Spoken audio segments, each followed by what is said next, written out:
വസ്ത്രങ്ങൾ നമ്മുടെ ലൈഫിൽ ഒഴിച്ചുകൂടാനാവാത്ത ഒന്നാണ് അല്ലേ? നാം ധരിക്കുന്ന വസ്ത്രങ്ങൾ നമ്മെ പല രീതിയിൽ പ്രൊട്ടക്ട് ചെയ്യുന്നു എന്നത് മാത്രമല്ല, ആത്മധൈര്യവും സന്തോഷവും നൽകുന്നു എന്നതും മർമ്മപ്രധാനമാണ്. വസ്ത്രധാരണത്തിൽ നിന്ന് ഒരു വ്യക്തിയുടെ മൂഡും പേഴ്സണാലിറ്റിയും ഏറെക്കുറെ നമുക്ക് മനസ്സിലാക്കാൻ സാധിക്കുന്നതാണ്. ഒരു ഫാഷൻ ഡിസൈനർ തന്റെ പുതിയ ഡിസൈനുകൾ രൂപകൽപ്പന ചെയ്യുന്നത് അതാത് കാലഘട്ടങ്ങളിലെ അഭിരുചികളെ മുൻനിർത്തിയാണെന്ന് നാം മനസ്സിലാക്കി കഴിഞ്ഞു. സ്വന്തം ആശയങ്ങളിലേക്ക് ലൈൻ സ്കെച്ചിങ്ങും ഫാബ്രിക് കളറും കൂടി ചേർത്താണ് പുതിയൊരു സൃഷ്ടിക്ക് രൂപം കൊടുക്കുന്നത്. തന്മയത്വമുള്ളതും എന്നാൽ ഇൻഡസ്ട്രിയൽ ഡിമാൻഡ് ഉള്ളതുമായ ഡിസൈനുകൾ ഒരേ സമയം പ്രകൃതിയോട് ഇണങ്ങിച്ചേർന്ന് ജീവനൊറ്റതും പോസിറ്റീവ് എനർജി സൃഷ്ടിക്കുന്നതുമായിരിക്കാൻ ശ്രദ്ധിക്കേണ്ടതുണ്ട്. ഇതിനായി തന്റെ സ്വന്തം ഫാബ്രിക്കിൽ പുതിയ ഡിസൈനുകൾ ക്രിയേറ്റ് ചെയ്ത് കുറ്റങ്ങളും കുറവുകളും ഒക്കെ മനസ്സിലാക്കി പോരായ്മകളൊക്കെ പരിഹരിച്ചുകൊണ്ടാണ് പുതിയൊരു ഡിസൈൻ വിപണിയിലേക്ക് എത്തിക്കുന്നത്. ഇനി എന്തൊക്കെ കാര്യങ്ങളാണ് പുതിയൊരു ഡ്രസ്സ് ഡിസൈൻ ചെയ്യുമ്പോൾ പ്രധാനമായും ശ്രദ്ധിക്കേണ്ടത്?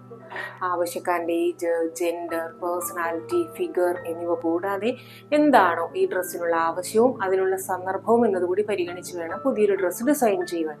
അതുമാത്രവുമല്ല, ആവശ്യക്കാരൻ അല്ലെങ്കിൽ ധരിക്കുന്നയാൾ എത്രത്തോളം പണം മുടക്കുന്നു എന്നതും മർമ്മപ്രധാനമാണ്.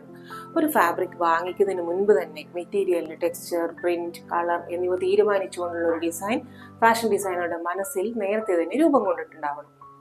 എങ്ങനെയാണ് സ്വന്തം ഇമാജിനേഷനിലുള്ള ഒരു ഡിസൈൻ ഡെവലപ്പ് ചെയ്യേണ്ടത്? അതിന് പ്രധാനമായും 4 കാര്യങ്ങളാണ് ശ്രദ്ധിക്കേണ്ടത്. അതെന്തൊക്കെയാണ് നമുക്കൊന്ന് നോക്കാം. ഒന്നാമതായി, മൂവീസ്, ബുക്സ്, മാഗസിൻസ്, ടെക്സ്റ്റൈൽ ഷോപ്പുകളിൽ ഡിസ്പ്ലേ ചെയ്തിട്ടുള്ള വസ്ത്രങ്ങൾ, നല്ല ഡ്രസ് സെൻസ് ഉള്ളവർ ധരിച്ചിരിക്കുന്ന വസ്ത്രങ്ങൾ, സോഷ്യൽ മീഡിയ പ്ലാറ്റ്ഫോംസ് എന്നിവയിൽ നിന്നെല്ലാം ഏറ്റവും പുതിയ ട്രെൻഡ് എന്താണെന്ന് മനസ്സിലാക്കുക.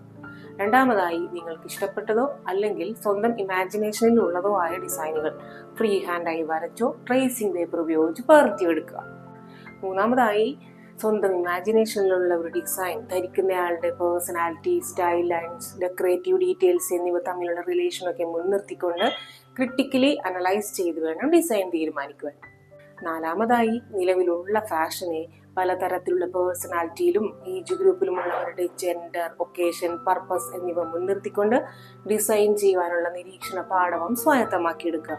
ഒരു ഡിസൈൻ ഐഡിയയിൽ നിന്ന് 10 ചെറിയ ചെറിയ വ്യത്യാസങ്ങൾ ഡിസൈൻ വരച്ചുണ്ടാക്കുക. ഇതിൽ നിന്ന് നിങ്ങൾക്ക് ഏറ്റവും തൃപ്തികരമായ ഒന്ന് സെലക്ട് ചെയ്ത് ഡിസൈൻ ചെയ്ത് വിജയിപ്പിക്കാവുന്നതാണ്.